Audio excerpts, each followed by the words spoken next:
Hello everyone, and this is my review for TNA Impact Wrestling on January 24th, 2013.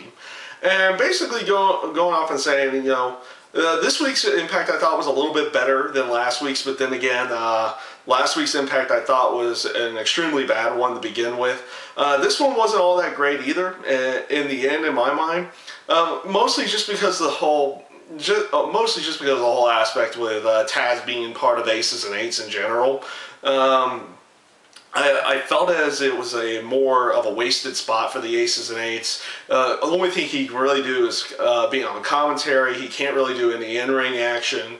So all he is a mouthpiece, and really Devon could have fit better in for their full-on mouthpiece in general. There was no reason for Taz being there. Of course, you get Taz's explanation on why he did what he did, and being a member of Aces and Eights, everything. And then eventually he joined the commentary booth again, doing his typical deal with backing Aces and Eights, but also in general he was just acting as more of a heel commentator. In the fact of just being a heel commentator, it wasn't bad. It was just he doesn't really need to be a part of Aces and Eights to necessarily be a heel commentator. They could have gone that route over a short period of time. They kind of just threw him into a heel commentator type deal versus it gradually progressing into him doing something like that. But we'll see where they continue on with that. You can't see where, you can't have him in the ring at all, but you can see how maybe they progress with him being a heel commentator. Will it just be with with him backing Aces and Eights? Will it be him just backing heels like tonight was pretty much in general as well?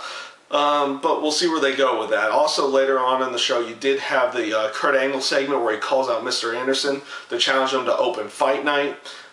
This does eventually lead to somewhat of a brawl between the two of them, and leading into the steel cage match. But also, the more important area, Mr. Anderson came out dressed as Aces and Eights and came out of their entrance, albeit with his own music, but it looks like they're going to put him through Aces and Eights, but that's one way that you can look at it.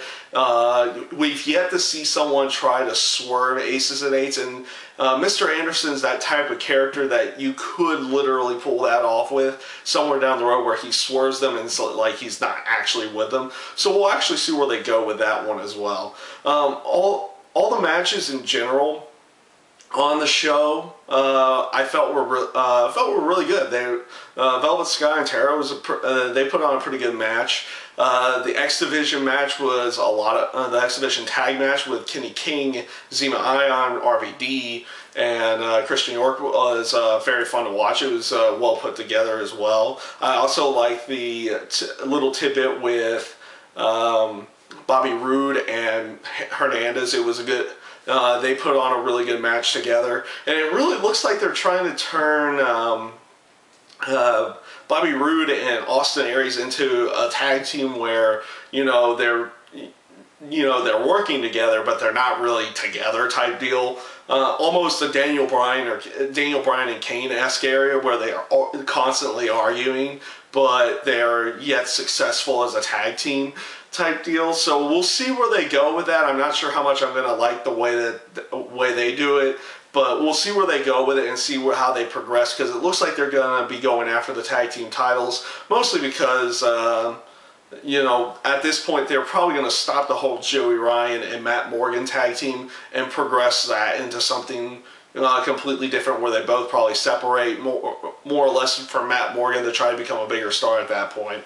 Also, the Jeff Hardy Christopher Daniels match, enough said there. It was a really good match, really fun to watch, and all in all, on that was just a really well put together match. I actually liked the two promos beforehand about the two of them, explaining about getting the world title and what it meant to them at that point as well. Like how Christopher Daniels felt, where he said it wasn't like an epic night. It was kind of just like a stepping stone for TNA, for him to finally get try to get the title. And then of course with Jeff Hardy as well.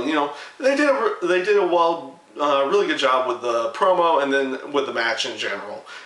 So all in all, I did not think. Well, yeah, the one little area that I didn't get to before, the Joseph Park coming out, and basically they had him come out and putting over Open Fight Night, him trying to get his first win within the Impact roster. Honestly, at this point, I'm kind of getting bored with the Joseph Park character in general.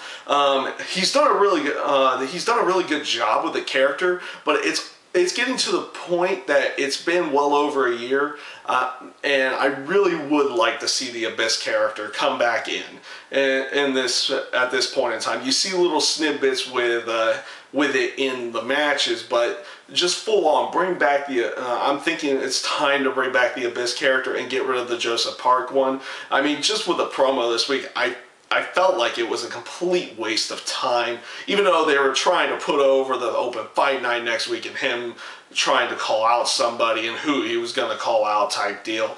But all in all, that little portion to me, it just felt like a complete waste of time. And matter of fact, you know, one of those moments that you could change the channel if you really wanted to at that point. All in all, like I said, I felt like this Impact was a lot better than last week's. Well, not necessarily a lot better, but it had its ups and downs. Matches were good. In some cases, the promos were really well done. We'll see where they're going to go with most of these storylines here in the near future. But all in all, I felt like Impact was probably okay at best. It wasn't really good. It was probably a little bit more on the bad side, so I'll give it like an okay in this sense. But that's probably the best that I could probably rate the show. That it would just have been an okay show. And that's my review for TNA Impact Wrestling this week. I thank you guys for watching. I hope you enjoyed.